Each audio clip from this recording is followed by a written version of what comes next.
Hello everyone, welcome back to SS Knowledge Basket.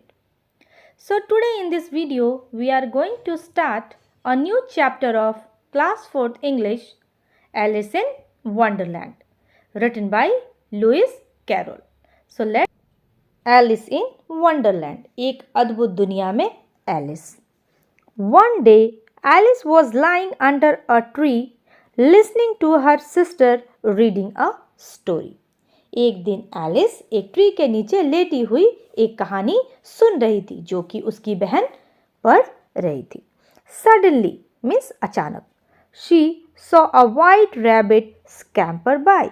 अचानक उसने एक वाइट रैबिट को भागते हुए देखा. He had pink eyes and was wearing a blue coat. तो वो जो रैबिट था उसकी आईज किस कलर की थी? पिंक कलर की आईज थी और उसने ब्लू कलर का कोट पहन रखा था. He took out a big watch from his waistcoat pocket and as he hurried away, he said, "Oh dear, I will be too late." तो वो रैबिट ने अपने वेस्ट कोट के पॉकेट से एक वॉच निकाला. बच्चों, वेस्ट कोट जो होता है वो लॉन्ग कोट के अंदर जो शॉर्ट कोट हम पहनते हैं उसको हम वेस्ट कोट कहते हैं. जैसा कि आपके बुक में उस रैबिट ने रेड कलर का वेस्ट कोट पहन रखा है. तो उस रैबिट ने अपने वेस्ट कोट के पॉकेट से एक वॉच निकाला और जल्दी में जाते जाते कहता है कि ओह डियर, मुझे आज बहुत देर हो जाएगी. मीन्स कि वो जो रैबिट था वो कहीं बहुत जल्दी में जा रहा था.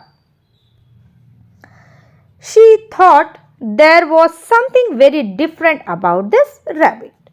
तो वो एलिस जो थी वो सोचती है कि इस रैबिट में कुछ तो अलग है, ये दूसरों रैबिट की तरह नहीं है.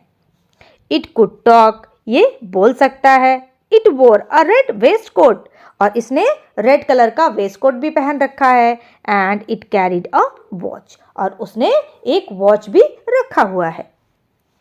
एलिस वॉन्डर्ड, और जो एलिस होती है बहुत सरप्राइज हो जाती है, बहुत हैरान हो जाती है. अ टॉकिंग रैबिट, कि बोलने वाला rabbit. A rabbit who wears a waistcoat, और ऐसा रैबिट जिसने कि वेस्ट कोट भी पहन रखा है. बच्चों, ये हैरान करने वाली बात तो है, क्योंकि जो रैबिट हमने देखा है वो ना तो वो कोट पहनता है, ना वो वॉच रखता है, और ना ही वो बात कर सकता है. इसी कारण जो एलिस थी उसको काफ़ी हैरानी हुई थी उस रैबिट को देखकर. Alice was burning with curiosity and she followed the white rabbit. और बर्निंग ऑफ क्यूरियोसिटी का मतलब होता है बच्चों, जब हम किसी चीज़ को जानने की बहुत ज़्यादा इच्छा रखते हैं, हमें उस चीज़ के बारे में जानना ही होता है. तो एलिस भी जो थी वो किसी भी हाल में किसी तरह उस रैबिट के बारे में जानना चाहती थी, क्योंकि वो दूसरे रैबिट से काफ़ी अलग था. इस कारण वो क्या करती है, उस वाइट रैबिट का पीछा करती है.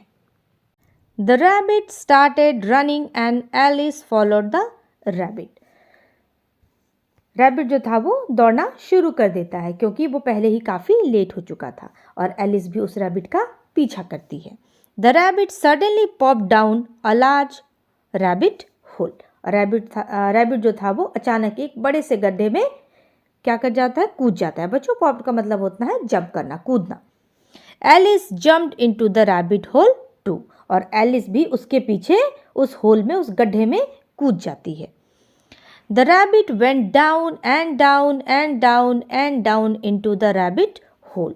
और रैबिट उस गड्ढे में नीचे और नीचे और नीचे और नीचे जाते रहता है. वो होल जो था वो काफ़ी गहरा था. Alice said aloud. Aloud means जोर से. तो एलिस जोर से कहती है, वेयर एम आई, मैं कहाँ हूँ. How many miles down have I fallen, कि वो उस रैबिट के पीछे गड्ढे में कूद गई होती है और वो कहती है कि मैं कितने मील नीचे गिर गई हूँ, क्योंकि गड्ढा जो था वो काफ़ी गहरा था. I must be getting somewhere near the centre of the earth. तो वो कहती है मैं ज़रूर ही अर्थ के सेंटर में पहुँच गई हूँ, क्योंकि ये होल इतना गहरा है कि उसे लग रहा था कि वो अर्थ के बीचों बीच पहुँच गई है. She wondered, will I slip through the earth to the other side? और वो सोचती है कि ऐसा नहीं कि ये गड्ढा इतना गहरा हो कि मैं अर्थ के दूसरे साइड पहुंच जाऊं, ऐसा नहीं कि मैं अर्थ के इस तरफ से उस तरफ चली जाऊं। ये सारी बातें उसके माइंड में इसलिए आ रही थी क्योंकि वो रैबिट होल ख़त्म होने का नाम ही नहीं ले रहा था। वो नीचे की ओर गिरती ही जा रही थी और वो गिरती ही जा रही थी उस गड्ढे में। Thump, Alice landed on a pile of dry leaves. बच्चों, पाइल का मतलब होता है ढेर। तो तभी थम्प की आवाज़ होती है और एलिस सूखे हुए पत्तों के ढेर पर गिरती है। She looked around quickly and suddenly saw the white rabbit again. वो तेजी से इधर उधर देखती है और अचानक उसे फिर से वही व्हाइट रैबिट दिखाई देता है। It disappeared saying, "Oh, my ears and whiskers, how late it's getting." और वो ये कहते हुए, जो रैबिट होता है वो ये कहते हुए गायब हो जाता है कि ओह, मेरी कान और मूछें, अपने कान और मूछों को ठीक करता है, मुझे कितनी देर हो गई है। वो रैबिट को कहीं तो जाना था जो वो इतनी जल्दी में था। Alice stood up and saw a small door about 15 inches high. Alice पत्तों से उठ खड़ी होती है और तभी उसको लगभग 15 इंच ऊंचा एक छोटा सा दरवाज़ा दिखता है। बच्चों, 15 इंचेस अप्रॉक्स होगा। आपने छोटा स्केल तो देखा ही होगा, वो छोटा स्केल 6 इंचेस का होता है, उसका जस्ट डबल और थोड़ा सा और हम 3 इंचेस और लेंगे तो इतना मिला के अप्रॉक्स 15 इंचेस हो जाता है। तो इतना छोटा दरवाज़ा उसको दिखाई देता है। It was too small for her to go through. और ये दरवाज़ा इतना छोटा था कि ये बहुत ही मुश्किल था एलिस के लिए उस डोर से अंदर जाना। She saw a glass table. तभी एलिस को एक ग्लास का, कांच का टेबल दिखाई देता है। With a golden key on it, जिस पर गोल्डन कलर की चाबी रखी हुई थी।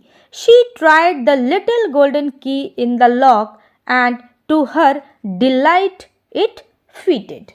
उसने ताले में छोटी गोल्डन की को लगाया और उसे बहुत खुशी हुई। वो बहुत खुश होती है क्योंकि वो की उस ताले में फिट हो गई थी, यानी कि उस ताले की वो चाबी थी।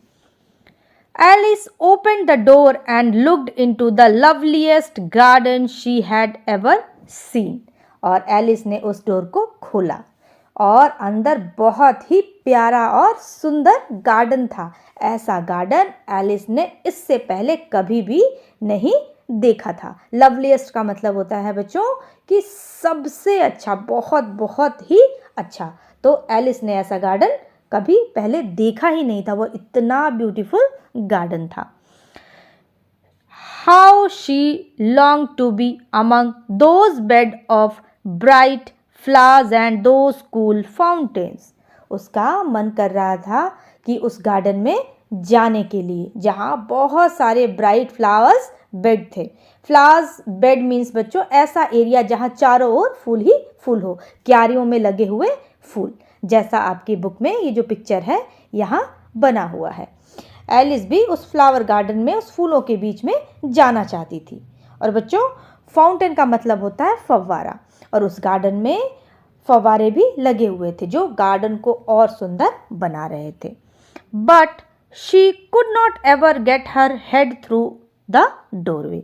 लेकिन डोर तो इतना छोटा था कि वो अपना सिर भी उसमें नहीं डाल सकती थी। How I wish I could become smaller, she exclaimed loudly. और वो जोर से चिल्लाते हुए कहती है कि ओह, काश मैं छोटी हो जाती। तो बच्चों, ये आपका एलिस इन वंडरलैंड स्टोरी है। तो बच्चों, ये एलिस इन वंडरलैंड स्टोरी काफ़ी बड़ी स्टोरी है और ये जो स्टोरी है जो आपके बुक में दी गई हुई है, इस एलिस इन वंडरलैंड के एक छोटे से पार्ट से लिया गया है। मीन्स कि ये स्टोरी बहुत छोटा सा पार्ट आपकी बुक में दिया गया है और इसे लिखा है लुइस कैरोल ने। तो आपको जब भी कभी मौका मिले तो आप इस एलिस इन वंडरलैंड बुक को पूरा पढ़िए, आपको बहुत ही मज़ा आएगा। So children, here we have completed the chapter. I hope you have enjoyed it. So see you in the next video. Till then, goodbye.